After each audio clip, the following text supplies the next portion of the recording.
Hello, I'm Mark Peikert, host of Working Blue, and today's guest is a really special one for me. He's an absolute legend in the field. He has played everyone from yacht man to hot wifing stud since he started in 2005. And he is, I believe, the very first heterosexual porn star that I've had on this program. And I know I made a promise to myself, no scrubs and no straight men. But Marcus London is just so damn charming and so extremely attractive that as long as I stay away from scrubs, I think I'm okay. Marcus London, How are you? I really am so excited to have you on here because we were chatting a little bit beforehand, and your career is so vast, and not only as a performer, but as a director, as an entrepreneur. And you are a perfect example of this phenomenon where it makes me so angry. I can't imagine how it makes you. It makes me so angry. If you were in mainstream at your age with that body, you would be on the cover of Men's Health every year. That'd be nice. Like, Frank Grillo is fine. Yeah. Kyle Chandler is okay. Marcus London, please. God, I wish. Oh, dear, that'd be nice. But so you got started in porn in 2005. Yep. Yeah. Actually, no. 2001, I think, or 2000, maybe even 99. But 2005 was when I made the move to the US. Okay, so how did one get into porn back then? Because now it's kind of an OnlyFans just for fans platform situation that brings you to mainstream or porn mainstream attention. Mainstream porn, yeah. So if we want to go back for my physical history of being, within a business thing like work, in other words, started out on the cruise ships, traveling around the world as a silver service waiter. Did that from 1985 probably till 87, came back, started running my dad's pubs, became a sales rep for a West Indian food company, started mouse stripping for 10 years, then started running strip clubs, then had 3 of my own pubs, then went back into porn, doing stripping while running pubs, then started doing magazine layouts, and then got into porn. I'm going to need a minute. It's a lot. There's a lot of going on. That is a wilder resume than mine. And I used to stand on the street and hand out candy canes during Christmas time doing a Cher impression. That's fucking funny. So they didn't make me do the Cher impression. That was my choice. That was your choice. Okay. That was my just to make it interesting for myself. So I mean, yes, magazine layouts was kind of how you one back then got your foot in the door. Yeah. It was all softcore as well. It's all softcore, all fake. I mean, I kind of love softcore. Yeah, I mean, it's the pretty side of porn, isn't it? Yes. Listen, and then you do the real thing. And that's kind of how feature films became what they became, because they were the pretty version and they didn't show too much of anything. They did show it, but it was not focused upon, which meant women liked to watch it more to a degree. And it had the glossy feel to it, like the Vogue porn version. Yeah. You know what I mean? Which is what I was known for. That was my career. And then it obviously dwindled, and then it became stepdad business. That was it. Literally out of nowhere, I'm like, fuck, how far have I fallen? But you really got in on the kind of the golden age or the second golden age. Yeah, exactly. The second, exactly. I mean, I'm looking through and I love that you have an IMDb page. I love that porn stars have IMDb pages. I know, it's so weird, helpful. It's bizarre. Every time I look at it, I'm like, this is so weird. It's 583 acting credits, I think. How many of those do you remember? Quite a few. I mean, the silly thing is that's honestly nowhere near what I've done, because I did a rough count up, and if I was shooting on average roughly 15 scenes, because I could be doing a movie, but there's a scene in each movie, whether it be sex or just dialogue, whatever. So if you think 10 to 15 every month, 12 months a year, that's 150 a year. I've been doing it for 20 years. My God. So it's more like 3,000, give or take. So let's say 2,500 is a round figure.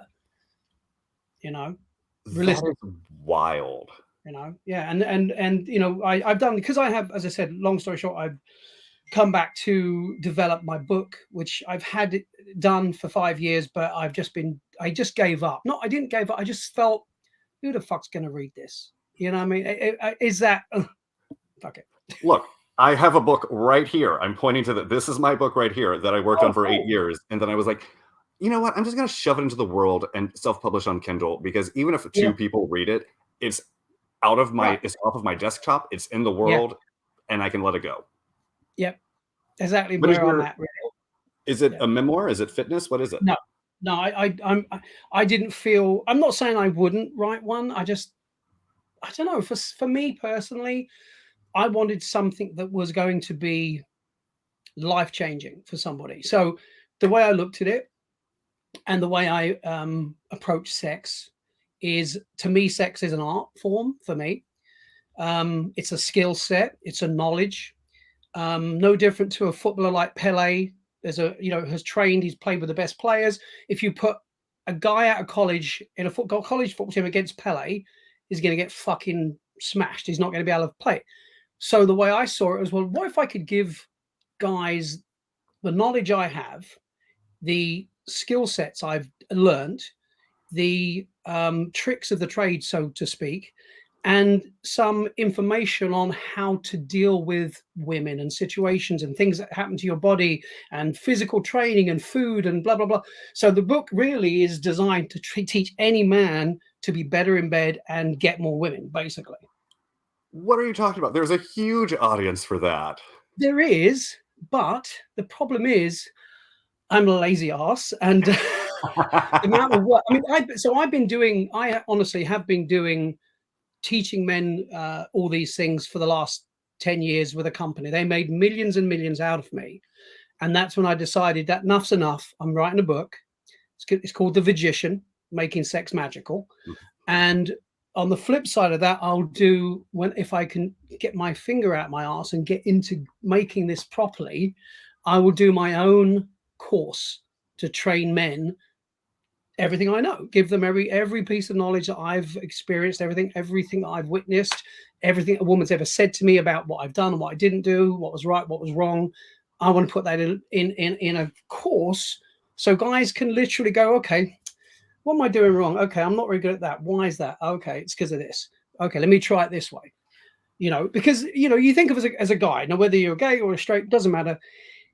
You're gonna do something to a girl or a guy, whatever. First of all, you've got to hope that person's going to let you do those things to them to see if it even works. So I've had 4,000 women let me do what the fuck I want to them to learn if it works or it doesn't. So how can a regular man go and try stuff out? Because he could ruin that one experience because she's not, I don't want you to do that. Don't stick that there. Don't put that in there. So I'm saying, okay, you don't have to do all that things. I'm going to tell you if it works and how it works and why you should do it and why you shouldn't do it, because I already tested it on 4,000 other women. You don't have to do the testing. You can just use the right knowledge to get what you want straight away. It's like the Good Housekeeping seal of approval, but the Marcus London seal of sexual approval. Exactly. So that was the point of me coming back here, getting my setup, working, designing the stuff, got all my camera equipment, shoot the tutorials, shoot the videos, and create the content that will allow these people to have better sex, basically. So kind of like masterclass, but for sex. Exactly, masterclass. Exactly, masterclass. Yeah. I love that. That's genius. It is, but the problem is, if you go, already yourself, YouTube, Instagram, whatever, as soon as you mention anything about sex, they shut you down. So I'm then going to peddle my craft to porn. I don't want to peddle. I want to give it to the world, not porn. So I feel, and this is what bothered me and that slowed me down a little bit. I was thinking, how am I going to promote this? Because they're going to try and shut me down. As soon as I mention sex or training or eating pussy or whatever, boom, done. You're off the fucking. Let's talk after this because I have some ideas. Okay. I can help you out with that, actually. Wonderful. So, I mean, yes, but you brought up the masterclass of sex and the book. And what I love about your career in particular and before I even get into your career, I have to say the thing I love about the way that you have sex on camera is there is simultaneously a real dominance there, but also a tenderness. Right. So you can absolutely pull a woman by her hair, but then the best kissing that I've seen in porn. You know what? I think I'd like to say that's because, well, I don't know what I would say. It's because I know it's because it's just what I like. And that's the point. So for me, and for anyone really, it's like if you like something, you're predominantly going to be good at it. Realistically, you will put effort into it, you will put time, and you will focus on it, and you will be good at it because you enjoy it. And it's just same as a girl, or a girl that likes to give a blowjob is going to be good at it. A girl that doesn't ain't. That's just the way it is, So for me, in a situation with a woman, I love every inch of them. So that comes out in my performance. I'm not really technically acting. However, I am, but my mind, the girl may not be the girl I want to be with, but I can imagine she is. Yeah. That's the trick. That's the trick to good performance, is getting immersed in my what I'm doing and becoming kind of out of touch with who's around me, the cameras, the scenario, the crew. But I always stay aware of what they need to see, because that's just inherent in my body language. But I still block them out for the most part, and that's it. That's the trick. That's it. You heard it here, folks. Yep. But I think what I really respond to in the resume that you rattled off at the beginning is, like me, you don't really see any difference in the ways to work and make money. And No. you are very invested in a range of experiences. Yeah. And you are very invested in becoming good at every aspect and then moving on to the next. So at what point did you realize that you wanted to start directing in addition to on-camera work? It's funny, because I think it's just the same as whenever you do anything in life and you pay attention to what's going on around you, you inherently look at something and think, well, that's done wrong, or I could do that better, or they could do it better, or this needs to change. You go in a shop and you get served and you think, well, she's shit. She could have served him and then come to me, and it'd have been a much better way. So you notice problems, you see things. So, I was on sets and I was watching stuff being made, and I was like, problem with porn is they make it porny. Why not make it like a real movie, but just have sex in it? Why not just do it that way? So you still have Hollywood, but you also have porn, and now you have porn Hollywood, and that was kind of really why I wanted to direct. I was like, I want to do it differently. I want to do it focused on a script, focused on the characters, but just let the characters have sex. Simple. Which, I mean, it's so interesting. I don't know if you listen to this podcast, you must remember this, but they're doing an entire season about erotic 80s Hollywood movies right now. Oh, and cool. It's all about how there was a certain point when the rating code lifted, when the Hays Code lifted, the production code lifted, where it really seemed as if there was a new frontier for portraying sex in movies. Right. And obviously that is not what we have now. We have Marvel movies that are completely sexless. Yes. But which is kind of similar to where porn is now, where these movies that are movies with, hardcore penetrative sex no longer exist. Now it's the streaming, the tube sites version, which is just, here's your scene, here's your 45-minute scene that you can trim down to 18 minutes so that people can stream it for free. Yeah. And it's so disappointing, because I think that I very much responded to the movies that featured the hardcore sex. It's one reason I think that the early aughts softcore market was so strong. Yeah, I mean, that's how they made so much money in the hotels. I mean, you made more selling your softcore than you did your hardcore originally. Yeah. It was that was the money spinner for the companies that I've started directing for first: Penthouse, Wicked Pictures, Hustler. I mean, all those companies, they're softcore, and some of them still are. That was their bread. That was their big money, because they're selling it to 30 different countries. Yeah. And that license, 10 grand, 10 grand, 10 grand, 10 grand, 10, 10, 10, 10, 10, that's where the money for the movie came, really. And the hardcore was profit, if anything, and whatever. I mean, I'm sure they made way more profit out of the actual softcore, but it was just, you know, they could sell it in so many different ways. Yeah. You know. Do you enjoy the fan platform, creating the fan platform content for yourself? You mean like things like OnlyFans and all that stuff? You Yeah. mean? Yeah. I like it. Well, see, the thing is, the one good thing about those platforms was once upon a time, you either worked for porn companies or you didn't make money, Mhm. or you had a website and got ripped off by your webmaster. That was what happened. The happened two to me. options. Yeah. Either way, you're not going to make any money. What this has done is put the control back in the performer's hand to do what they're known for, or do whatever kind of content they like, or focus on what the fans are wanting, or whatever. So I do like that, because it frees you up. And the reason people understand, why did you do porn?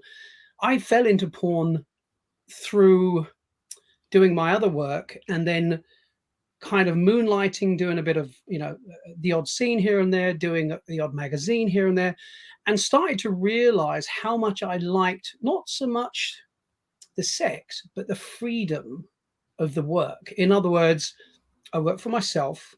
No one tells me what to do. No one tells me whether I did it right or wrong. You know, all right, a director might say something, but still, I still have the last say. So I felt like I literally was a contractor that called the shots, chose what he wanted, when he wanted to work, and when he didn't want to work, and got paid well for it. And I thought, this is the perfect fucking job. You know, I like freedom. I love traveling. I love doing what I want when I want. Don't like feeling like I have to be somewhere. I want to be somewhere because I want to be there, you know? Yeah. So that's why I think it's been so hard to consider even leaving, was because where the hell am I going to find a job that does that or allows me that freedoms? And there isn't any, really.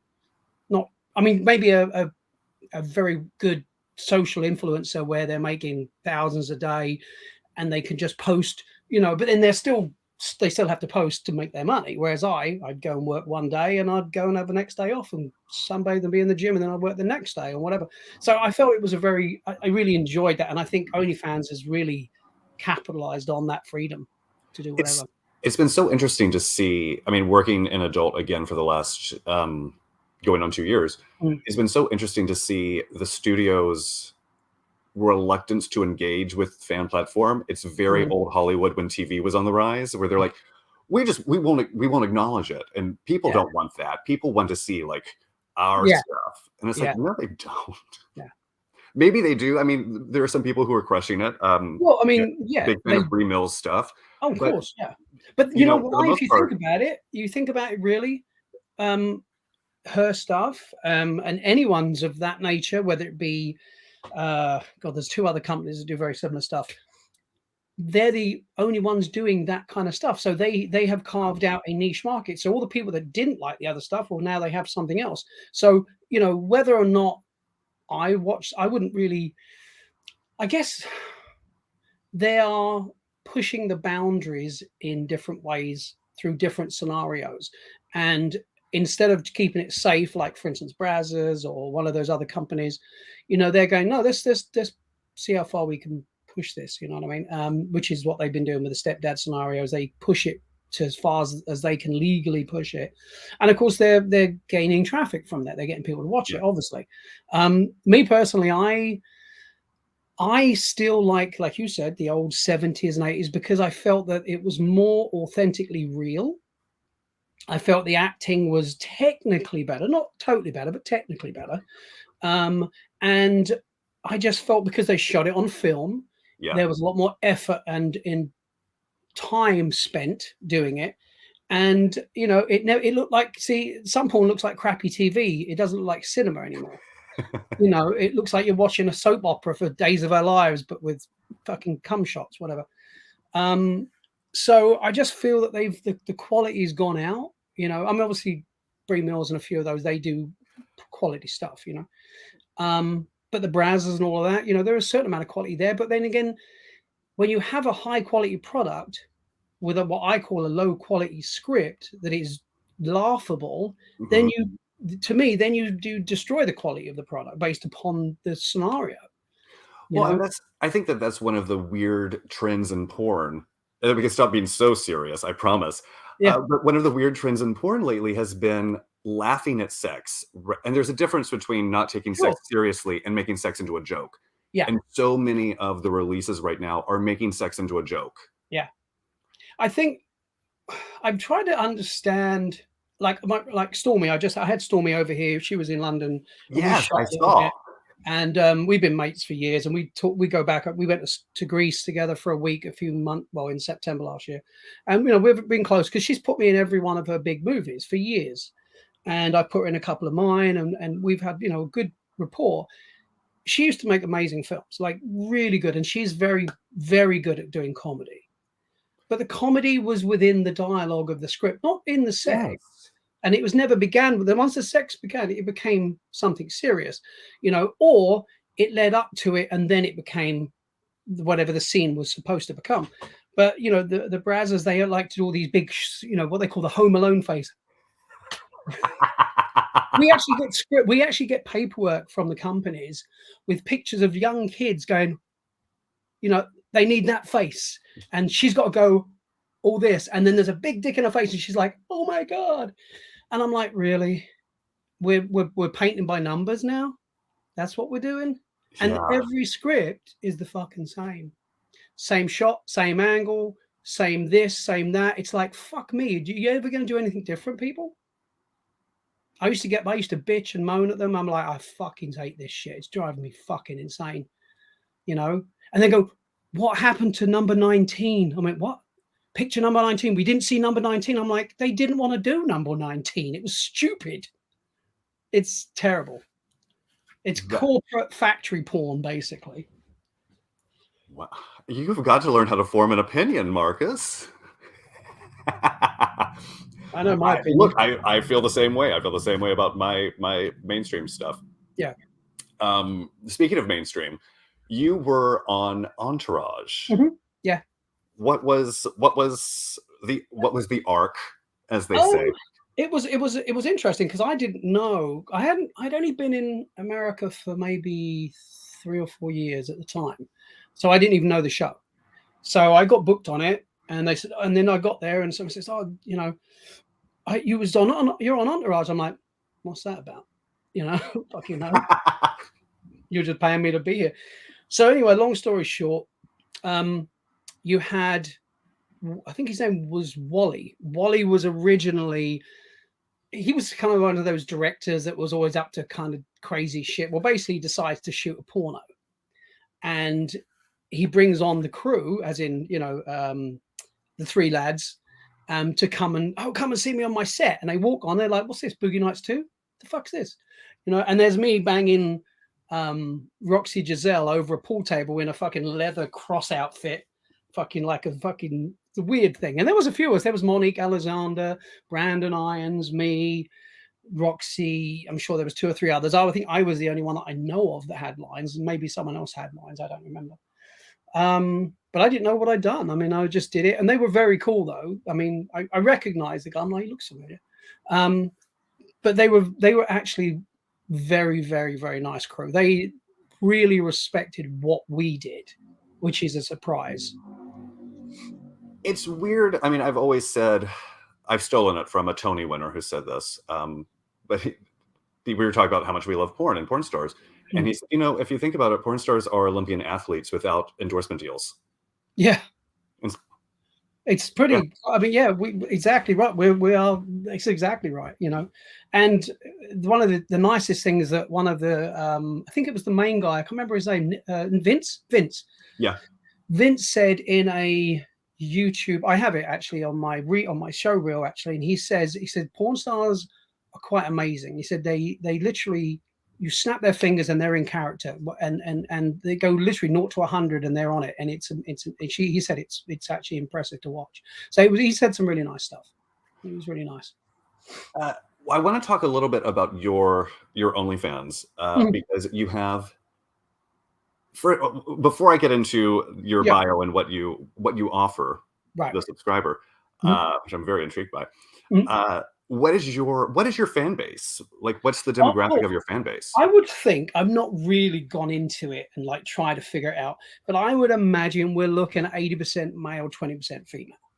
You know, I have a lot of women, but nowhere near the volume of men that obviously are there, which I always expected anyway. Because not be funny, when do women pay for porn? They're not known for that. They would always expect free drinks, free movies. They might pay for shoes, but that's it. But I'm sure that all of those men who subscribe are extremely respectful in all of their No, DMs. honestly, Oh, are they really? most of them are. I mean, I don't think I've had anyone, you know, because obviously I understand what they're looking for, what they like, what they want to see. I understand the premise of that, even though if I don't offer that, the point is I understand it, you know. So I can't knock someone for wanting to see something, even whether you do or you don't do it. I can understand that, you know, this is what I like. Are you going to do that? And I can go, yeah, or I can go, no, whatever. And that's just what it is. And that's fine. But yeah, for the most part, I've never had had anyone really disrespectful. I get plenty of that on my Instagram. There's lots of that. Some weird motherfuckers on Instagram, but you know, and they're always foreign, fucking strange motherfuckers. But whatever. But no, for OnlyFans, they've been pretty cool. So what you offer penis rating videos? So I did that because, and not being funny, I've never had to do one, just so you know. Oh, interesting. Because this comes up a lot actually on OnlyFans. Right, well, so all the girls do them, and they charge some of the girls are charging a fortune for this stuff, you know. And I'm like, how much? Like $100 to say it's a 9 or what? That's crazy. I'm like, this is insane. I'm like, okay, I'm putting that down. Fuck it, you know, because who would know better than me? I have one, of course, you know. But no one's asked for that yet. But it's weird because I would never ask a girl, what do you think of my dick? Because I don't give a fuck what she thinks. I just don't. I think there's nothing I can do about it, so there's no point me knowing. Is it just part of that, like, which you also offer, the domination and verbal abuse? Oh, I get a lot of that.